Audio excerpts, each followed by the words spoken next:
Most people aren't defeated by the world. They're defeated by their reaction to it. One insult, one doubt, one emotion, and their entire identity collapses. Not because they are weak, but because they have never learned the ancient discipline of mental dominance. The art of ruling the inner world so completely that nothing external can bend it. You want power. You want authority. You want untouchable presence. Then listen carefully, because these are the 7 laws that divide those who influence from those who are influenced, the rulers from the ruled, the sovereigns from the subjects, and only the disciplined survive them. Law 1. Command perception. The world does not treat you as you are.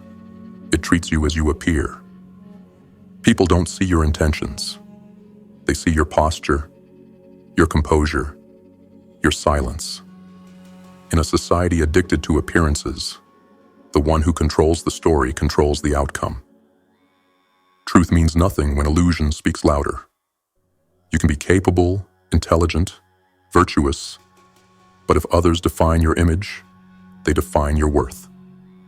So become the author of your own presence. Craft your silence. Design your posture. Stand still when others twitch. When you refuse to explain yourself, you declare power. When you refuse to justify, you declare authority. Mystery is gravity. Restraint is mass.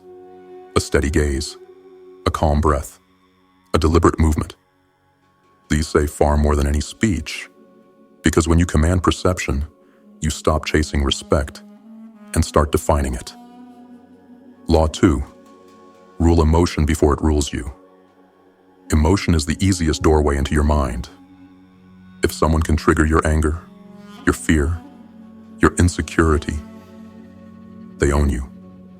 Raw emotion feels honest, but it exposes your weak points like cracks in armor. Predictable reactions make predictable targets. Detachment is not coldness. It is shielding. Feel everything, but act on nothing until it serves your purpose. You want real danger? Then learn to sit inside your own storm without letting a drop touch your decision. 2 people face the same insult. One erupts and loses power. The other stays silent and gains it. Not through suppression, through precision. Detach. Observe. Redirect. The one who masters emotion masters the battlefield. Law 3. Trust design over devotion. Loyalty is fragile. Promises expire.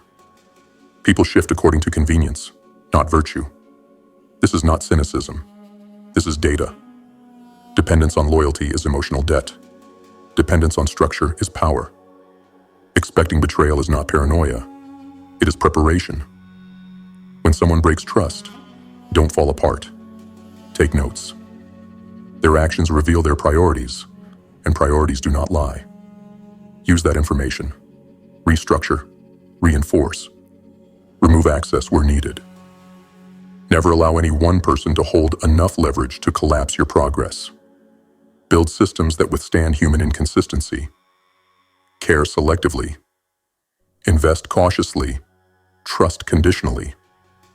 Because the one who anticipates deception never bleeds from surprise. Law 4. Weaponize stillness. In a chaotic world, calmness is not softness. It is intimidation. Stillness in chaos is unnatural. It unsettles the untrained. The frantic expect a reaction. When none comes, their illusion of control dies. The quiet thinker sees patterns hidden behind panic. The patient strategist strikes only when outcome demands it. Your tone, your pace, your stillness. These become psychological warfare. Appear fluid at the surface, sharp beneath it. When irritation comes, ask only one question. Does reacting help me win? If the answer is no, stay silent. Restraint is a blade. Stillness is armor. Control is fear made visible. Law 5. Rule through silence. Every extra word is a window into your mind, And once someone can read you, they can predict you, control you. Silence is not emptiness. Silence is design. When you say nothing, people project their fears, assumptions, and insecurities onto you. Their imagination becomes your ally. Their uncertainty becomes your leverage. Speak rarely. Speak intentionally. Speak only when the outcome requires it. Silence exposes others while protecting you. It reveals their patterns, motives, contradictions, while yours remain hidden. Mystery is power. Scarcity is power. Silence is power. Let others drown in noise. You rule through the pause. Law 6. Turn distance into power. Constant presence kills respect. Familiarity erodes value. Appear too often and you're common. Appear selectively and you become a myth. Absence creates tension. Absence builds curiosity. Absence makes your return feel intentional.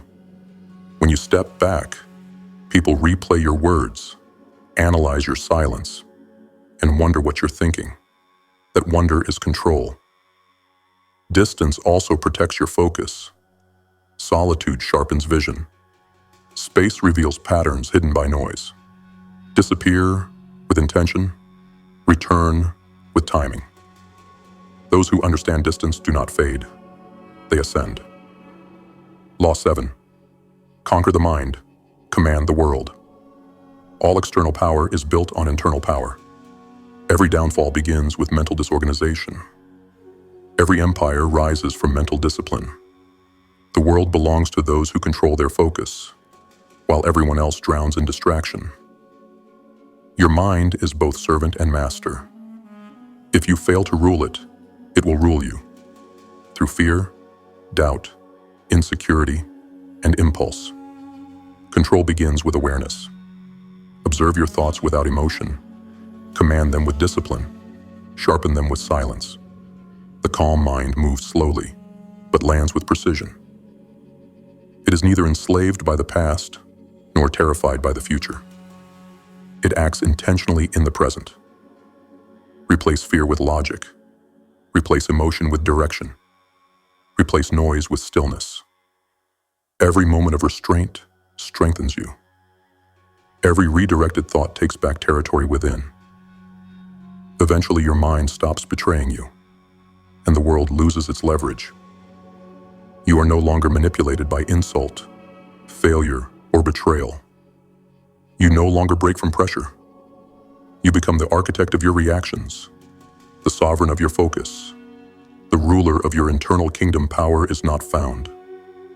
Power is forged through detachment, through silence, through strategy, through stillness, through perception, through distance, and above all, through domination of the mind.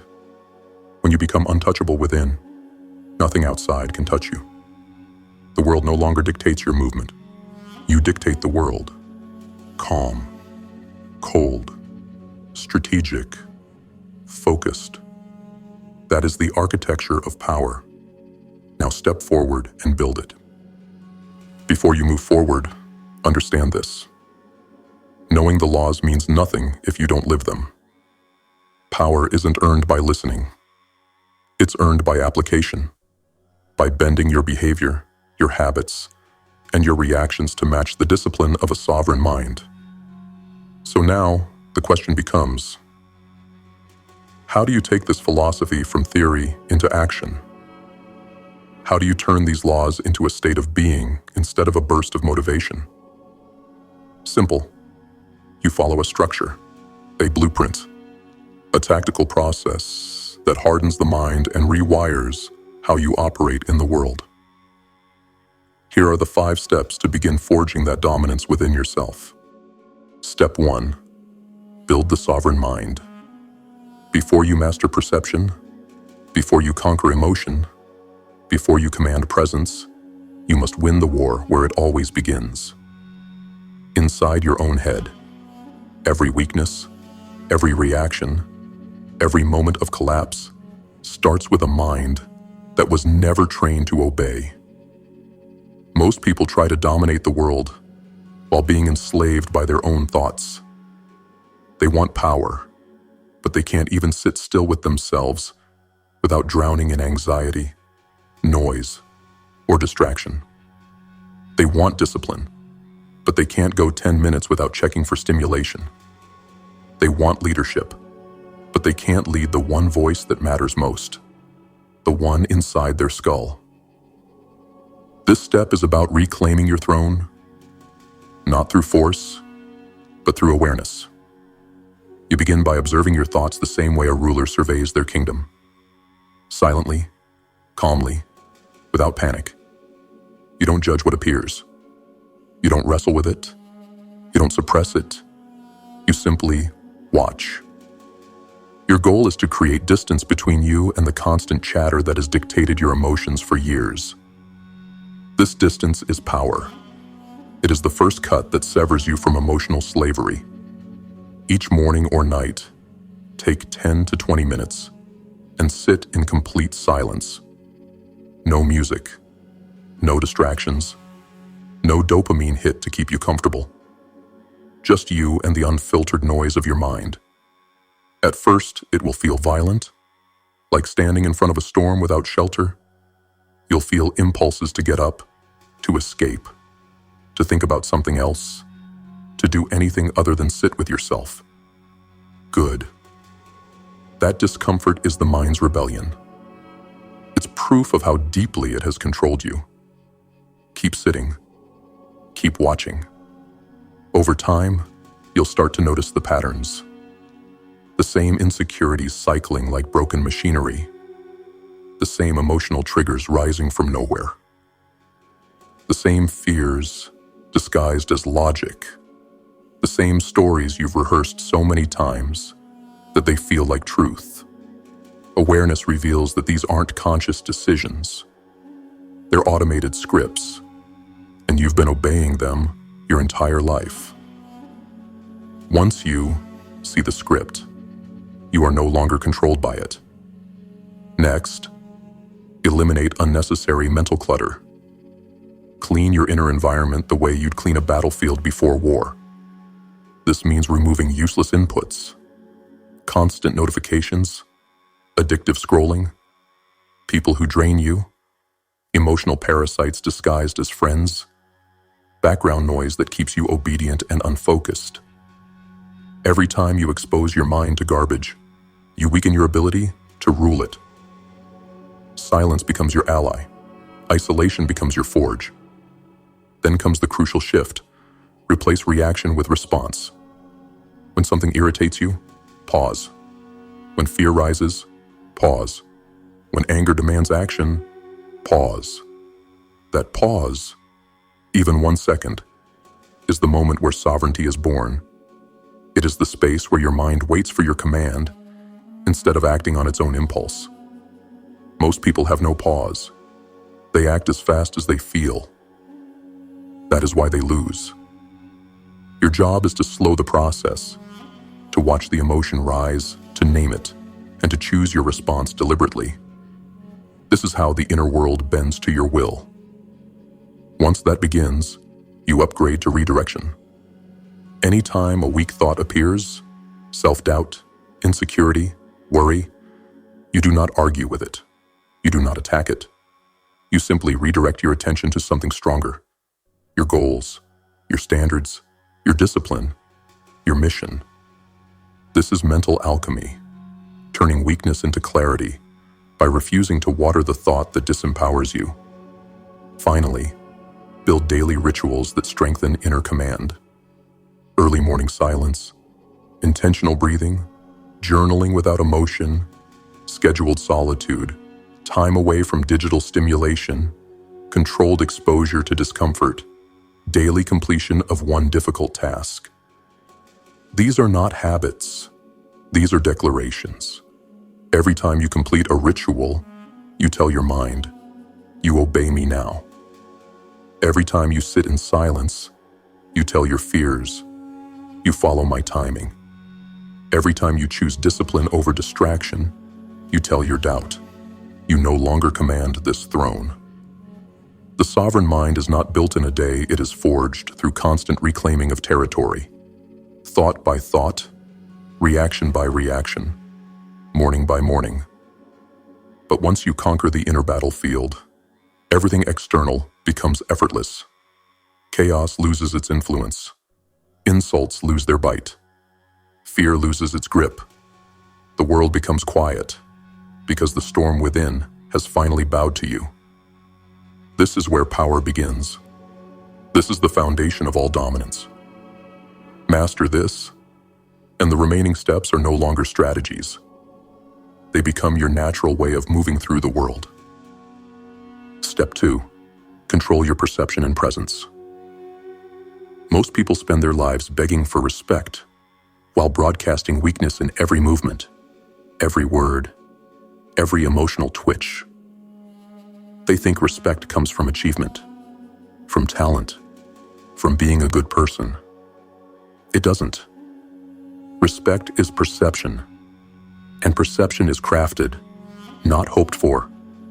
If you don't shape how the world reads you, the world will write its own definition, and it will not be flattering. Presence is not an accident. Presence is an architecture. Presence is a weapon.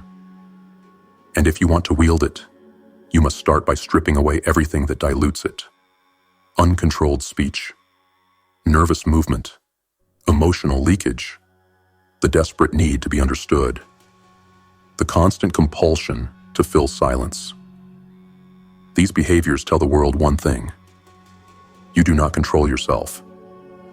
And if you don't control yourself, no one will take you seriously. So you begin by slowing your reactions. Not just emotionally, physically. You train your body to move with intention. When you enter a room, you do not rush. When you speak, you do not hurry. When confronted, you do not fidget or shrink. Every movement becomes deliberate, measured, and calm. You are teaching your body to broadcast command before your words ever arrive. Then you master the art of stillness. The average person leaks anxiety through constant motion, tapping, shifting, pacing, touching their face, bouncing their leg. These are micro gestures of insecurity. They sabotage your presence before you ever speak. Your task is to eliminate them. Stand still. Sit still. Let your hands rest. Let your breath anchor you. Stillness creates gravity, and gravity draws eyes. Next comes voice control. Most people amplify their insecurity through speech. Talking too fast, talking too much, filling silence with explanation, softening statements with nervous disclaimers. A strong presence speaks slowly, clearly, and minimally. Words become ice, cold, sharp, intentional. You don't explain unless outcome demands it. You don't justify. You don't overshare. You speak only when the moment requires power, not validation. Your tone becomes the backbone of your influence. Your pauses become psychological leverage. Your minimalism becomes your aura. Then there is eye contact. Not staring, not intimidation for show, but unwavering steadiness. When someone speaks to you, you hold their gaze when appropriate. Then break it slowly and with intention, not out of discomfort. Your eyes should reflect composure, not aggression or anxiety. A steady gaze communicates what words cannot. I am not moved by you. I am not threatened by you. I am measuring you. Now reshape your posture. Your body is always telling a story. Straight spine, open chest, controlled breathing, chin slightly raised. These signal self-command. Weak posture signals self-doubt, long before a single word leaves your mouth. You practice this daily until your body becomes a silent emblem of internal dominance. This is how you shift perception. But perception is not just external. It's internal. When you hold yourself with authority, your brain begins to believe it. Confidence does not always precede posture. Sometimes, posture creates confidence. Next, introduce structured moments of presence training. Walk into a room and remain silent for 10 seconds. Not frozen, not stiff. Calm. Let others adjust to your energy. Let the silence settle. Let the environment shape itself around you, rather than you shaping yourself to fit it. This resets the power dynamic without anyone noticing the method. Then you refine your personal image. Not vanity, strategy. Your grooming, clothing, and demeanor must reflect composure and discipline. You do not need extravagance. You need consistency. People trust what looks stable. They obey what looks centered. They follow what looks intentional. Finally, train yourself to never rush your presence. Rushing is desperation. Desperation is weakness. Move through life with the demeanor of someone who does not chase approval, attention, or acceptance. You are not trying to blend in. You're not trying to be liked. You are radiating controlled dominance with every choice you make. Remember this: people respect what they cannot easily read. They admire what they cannot shake. They follow what they cannot ignore. Control your perception and presence, and you stop living at the mercy of other people's interpretations. The world becomes reactive to you. Rooms shift when you enter. Conversations bend toward your tone. Chaos slows in your proximity. Respect rises without effort, because presence is not something you show. It is something you radiate. And once your presence is under your command, every interaction becomes a battlefield where you've already won. Step 3. Master emotional detachment. If step 1 builds the throne, and step 2 shapes the crown, step 3 protects it from being stolen. Emotional detachment is the discipline that separates those who fall apart under pressure from those who remain unshaken, while the world burns around them. Most people don't lose because they lack talent. They lose because someone, somewhere, learned how to pull the right emotional string at the right moment and collapse their entire structure. Emotional detachment is not numbness. It is command. It is the ability to feel everything while showing nothing. It is being able to stand inside the fire without letting it dictate your decisions. We live in a world where people weaponize emotion with more precision than logic. They don't need to outthink you. They just need to provoke you. A single insult knocks you off balance. A moment of fear paralyzes your action. A wave of sadness drains your momentum. A spike of anger makes you impulsive. The world does not need to destroy you. It only needs to make you feel at the wrong time. This step is how you reclaim the battlefield. You begin by recognizing that raw emotion is information, not instruction. It tells you what your mind is reacting to, but it does not tell you what to do. Most people have never created this distinction. Their entire life is driven by, I feel it, so I act on it. That is the blueprint of manipulation. That is how you stay chained to triggers. So the first discipline is the pause. Whenever emotion rises, you stop. You do not speak. You do not move. You do not respond. You become stone for 3 seconds. This pause is the gap where power enters. It interrupts the automatic programming that has ruled you for decades.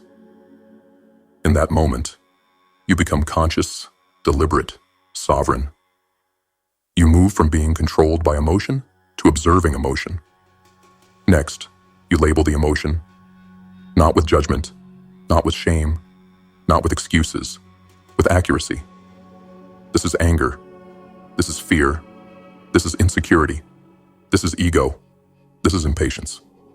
When you name the emotion, you separate yourself from it. You become the observer instead of the vessel. You transform from reactor to strategist. Then comes the redirect. Emotion demands action, usually the wrong one. Your task is to channel it toward purpose. Anger becomes focus. Fear becomes awareness. Sadness becomes reflection. Frustration becomes strategy. You are not eliminating emotion. You are repurposing it. This is the difference between the weak and the powerful. The weak obey emotion. The powerful use emotion. But emotional detachment goes deeper. It requires you to stop leaking energy into anything unworthy of it. Not every insult deserves a response. Not every disrespect deserves engagement. Not every disappointment deserves a collapse. You must become selective, ruthlessly selective. Ask yourself, does this situation deserve my energy? Is this worth my reaction? Will responding weaken or strengthen me? If the answer is no, withdraw internally. Let the situation burn out without you feeding it. The truth is, most emotional battles are traps. People provoke to test you, to distract you, to pull you into their chaos so they can control the tempo. When you don't react, you break their strategy. Your silence becomes psychological dominance. Now comes the uncomfortable part. Emotional exposure. You must confront your triggers, not avoid them, not suppress them, not deny them. Study them. Every trigger exposes a part of your mind that still lacks sovereignty. Every emotional spike reveals an internal weakness waiting to be fortified. You treat triggers like data. You analyze them, understand them, and tighten the armor around them. Next, you practice emotional neutrality in daily life. This means responding to both praise and insult with the same calm tone. It means treating excitement and disappointment with equal steadiness. Not because you're indifferent, but because nothing controls your internal state except your will. Emotional neutrality turns you into an immovable presence in a chaotic world. Then, cultivate a detached vocabulary. Instead of saying, "He made me angry," you say, "Anger rose within me." Instead of saying, "They hurt me," say, "I experienced hurt." This language reinforces command. It reminds you that emotion does not happen to you. It happens within you, and therefore can be controlled. Finally, integrate controlled emotional expression. Detachment does not mean hiding feelings forever. It means expressing them with precision, timing, and strategic value. You choose when to show emotion, how much to show, and to whom, always on your terms. This is the ultimate mastery. Not repression, but self-directed release. Over time, you transform. People can yell, and you remain unshaken. Life hits hard, and you bend without breaking. Conflict arises, and you remain observant instead of reactive. Your mind becomes unreadable, your reactions unpredictable, your presence unnerving. This terrifies the unstable because they cannot influence what does not respond. Emotional detachment is not about becoming cold. It is about becoming untouchable. A fortress with open gates, but only to what you allow. And when this becomes part of your identity, no one can use your emotions as weapons against you. No one can manipulate your path. No one can derail your focus. You become the one thing this world fears most. A person who feels deeply, but obeys nothing except reason, purpose, and control. Step 4. Guard access, create distance, and build systems. If steps 1 through 3 build the inner kingdom, step 4 builds the walls, the gates, and the fortifications that keep it from being breached. This step is where most people fail, not because they lack strength, but because they grant access to people who drain it. They hand out keys to their energy, their time, their plans, and their emotional state, as if their life were an open marketplace and not a fortress. that must be defended. You cannot master your mind while allowing unstable people to enter it freely. You cannot maintain dominance while letting anyone disrupt your environment. You cannot stay strategic while surrounded by chaos. So, step 4 is about tightening the perimeter, physically, mentally, emotionally, and socially. It begins with understanding one brutal truth. Most people in your life do not need access. They only want access. And the moment their convenience ends, their loyalty ends with it. Not because they're evil, but because most humans act from self-interest, not principle. Your job isn't to resent this. Your job is to plan for it. You start by identifying where your energy leaks, who drains you, who distracts you, who destabilizes your focus, who triggers emotional spirals, who pushes your boundaries, who brings noise instead of clarity. Every name that comes to mind is a threat vector, a point of vulnerability in your psychological armor. You don't need to confront them. You don't need to explain. You simply reduce access, quietly, gradually, strategically. Distance is not disrespect. Distance is self-preservation.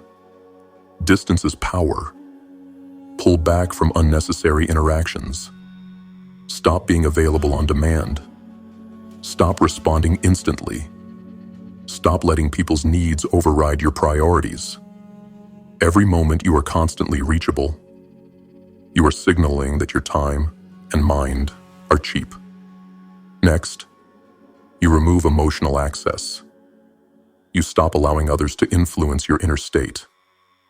This means they don't get to know everything. They don't get to see your struggles.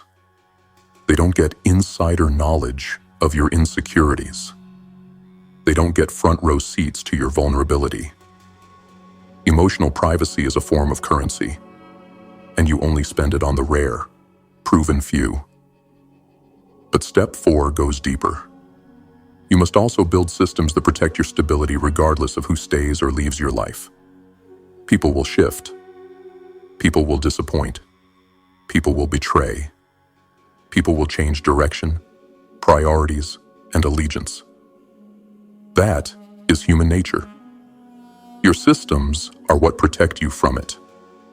What does this mean in practice? It means creating structure in every area of your life that does not rely on the consistency of others. Financial systems, automated savings, budgets, investments, routines that continue regardless of support, approval, or partnership. A financial structure that removes vulnerability to someone else's instability. Fitness systems, a weekly routine that anchors your physical and mental resilience. So even when someone walks out, your strength does not walk out with them.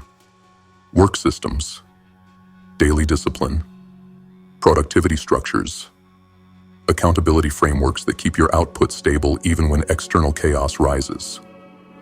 Boundary systems, clear personal rules for time, access, communication, and emotional involvement. Rules that protect your peace without needing discussion or justification. Social systems, selective circles, intentional relationships, and time spent with only those who enhance your momentum, never those who interrupt it. These systems are your army. They operate whether someone stays loyal or not. They run whether someone supports you or turns away. When you rely on people, you are fragile. When you rely on structure, you are unbreakable. Then comes deliberate distance. Distance is not disappearing. It is controlling presence. It is showing up when it matters and vanishing when presence becomes disadvantageous. This is the art of selective visibility. Too much presence breeds familiarity. Familiarity breeds comfort. Comfort breeds disrespect. Distance resets value. Take 1 or 2 days each week to detach physically and mentally from the world. No noise, no chatter, no endless interaction. The solitude is recalibration. A return to strategic awareness. When you step away, patterns reappear, motives become clear, and the distractions of daily life can no longer blur your perception. Distance allows you to see the game from above, not from within. Finally, you protect yourself from emotional dependency. You stop hinging your peace on anyone's consistency, approval, or attention.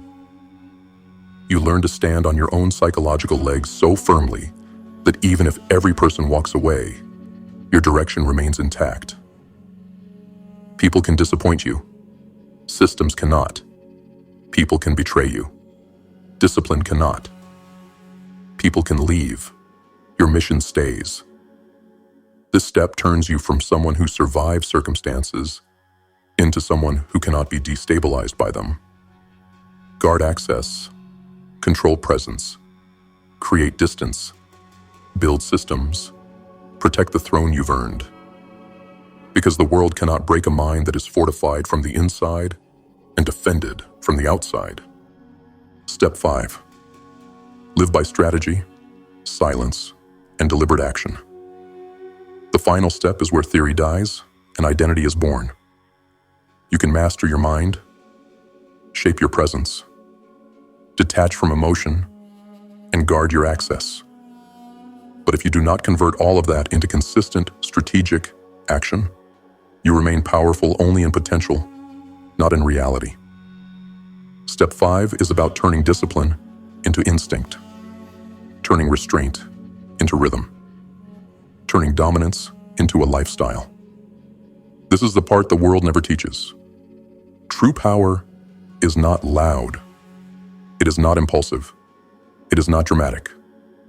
True power is the daily silent execution of a long-term vision, done with cold consistency, while everyone else chases emotional highs and short-term comfort. This step demands that you stop living from impulse and begin living from design. You begin by planning your life with intentionality, not vague goals, not feel-good affirmations, not fantasies of who you want to be. You create structure.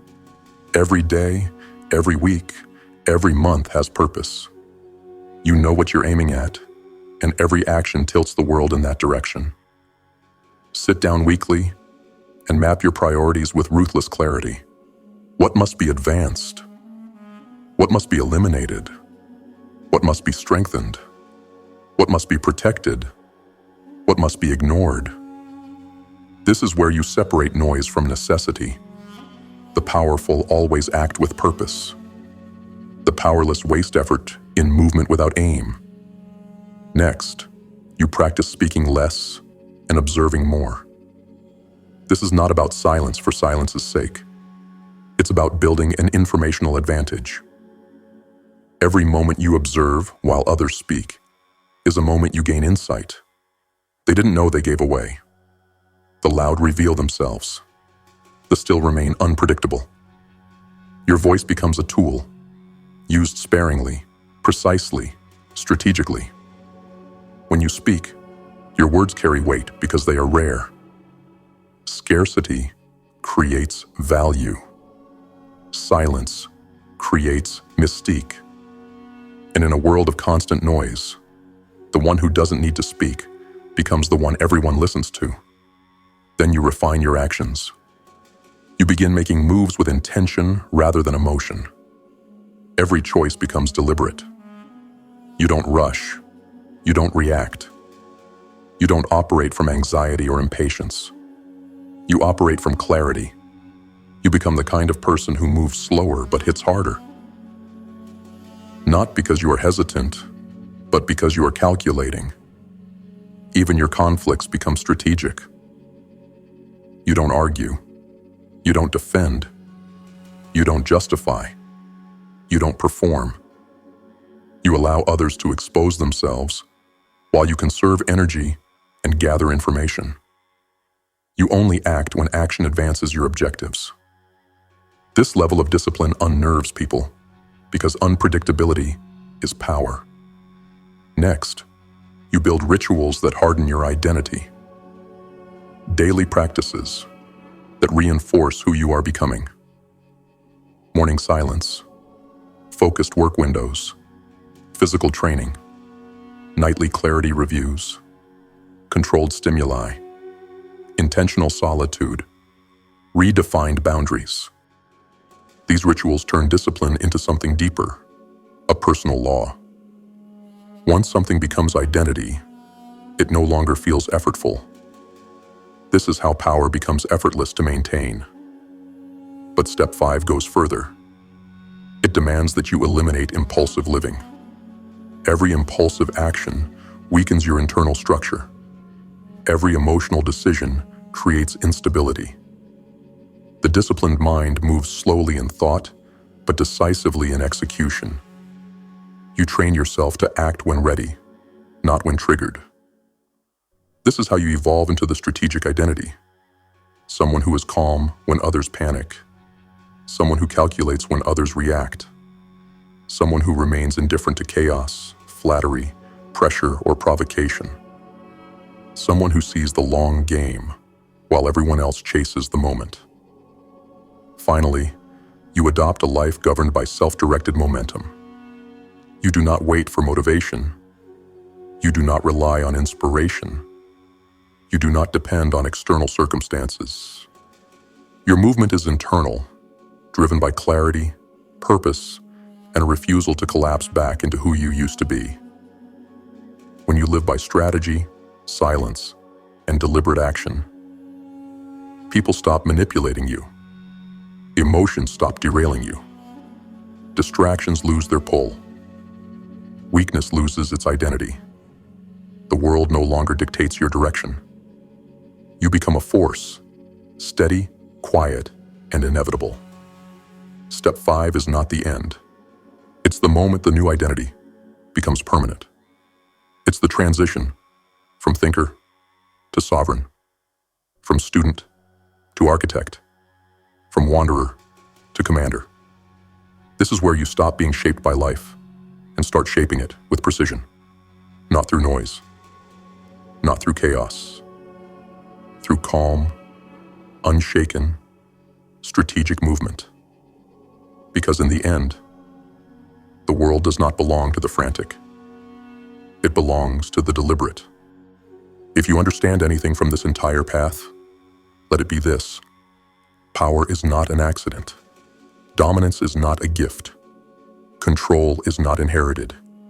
It is built, carved, forged through relentless discipline over your own mind, your own reactions, your own presence, your own environment, and your own behavior.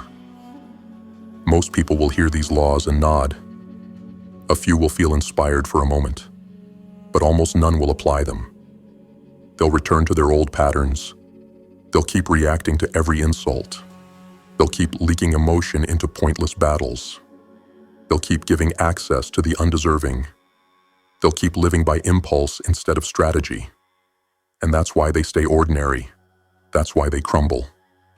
That's why the world breaks them without effort. But you, if you choose to walk this path, you will not be like them. You will not bend to pressure. You will not collapse under confusion. You will not panic when life tests you. Because you've built the one thing that cannot be manipulated: a sovereign mind. Understand this: when your mind obeys you, nothing external can dominate you. When your presence is controlled, no one can dismiss you. When your emotions are mastered, no one can provoke you. When your distance is intentional, no one can drain you. When your actions are deliberate, no one can predict you. This is how power is formed in a world that feeds on distraction and emotional instability. This is how you become the quiet force people feel before you speak. This is how you become the one presence in the room that cannot be shaken. Not through noise, not through aggression, through mastery. This path is not easy. It is not comfortable. It demands silence when you want to scream. It demands restraint when you want to react. It demands strategy when you want release. It demands discipline when you want escape. But If you commit to these 5 laws, if you build the sovereign mind, if you sculpt your presence, if you detach from emotional chains, if you guard your access, if you live with cold, deliberate intention, you will no longer play the small game. You will no longer bend with the weak. You will no longer collapse when pressure rises. You will move differently, think differently, live differently, and the world will feel it. They won't understand you. They'll sense you. They won't predict you. They'll respect you. They won't shake you. They'll adjust to you. Because once you master the inner architecture of power, the outer world has no choice but to follow. This is your path now. Not to be loud, not to be emotional, not to be reactive, but to be unshakable, unreachable, untouchable, a sovereign of your own mind, and therefore, a sovereign of your own life.